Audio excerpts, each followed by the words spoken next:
Since George Russell is a teacher as well as a composer, I don't have to ask him whether he thinks teaching has a function, jazz.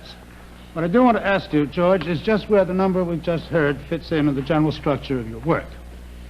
Principally, I was trying to convey a feeling of spontaneity, a feeling as though the written music was being improvised. I employed certain rhythmical techniques such as superimposing meters, 3/4 on 4/4, to add to the drive. However, tonally, I wouldn't consider it a very adventurous piece. Well, I would, but I know that you are associated specifically with adventures in tonality, and I have down the specific thing.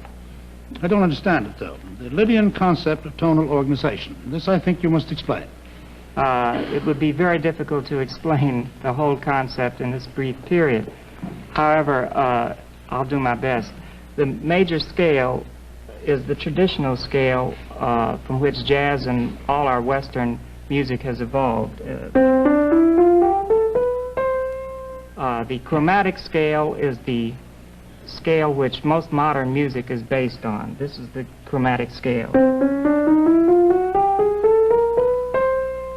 Now, the problem in jazz today is to evolve into the subtle harmonic and melodic resources that this chromatic scale affords without losing the earthiness and swing that good jazz is characterized by.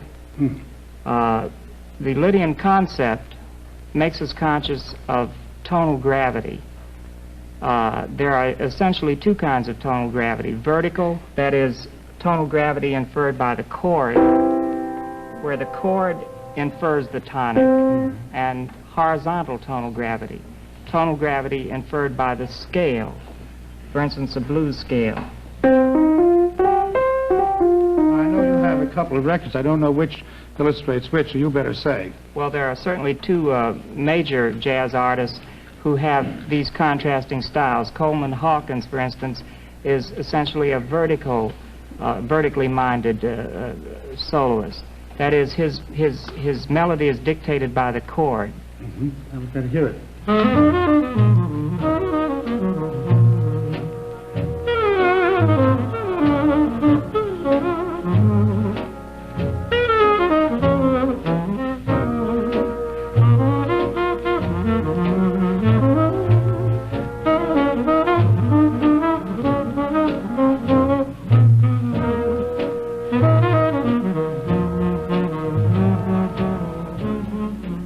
Mr. Young, on the other hand, is more horizontally minded, more scale-minded. He imposes a scale on a sequence of chords.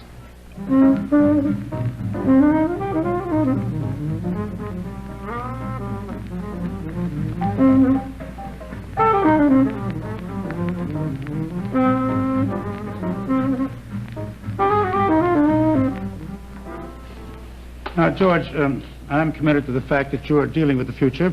I ask you, has jazz a future? If America has a future, jazz has a future. The two are inseparable. Well, I won't ask you to predict the future of America, but where does the future of jazz lie? Well, it'll certainly be more adventurous tonally. That is, it'll be more chromatic. It'll be freer in form. It'll be freer, more ambitious. Well, George, if I cut you off, it's only because I know, like most composers, you'd rather have your music speak for you than speak yourself. I think it'd be a good idea if we got back to George Russell about 5 or 10 years from now and see whether his predictions are right.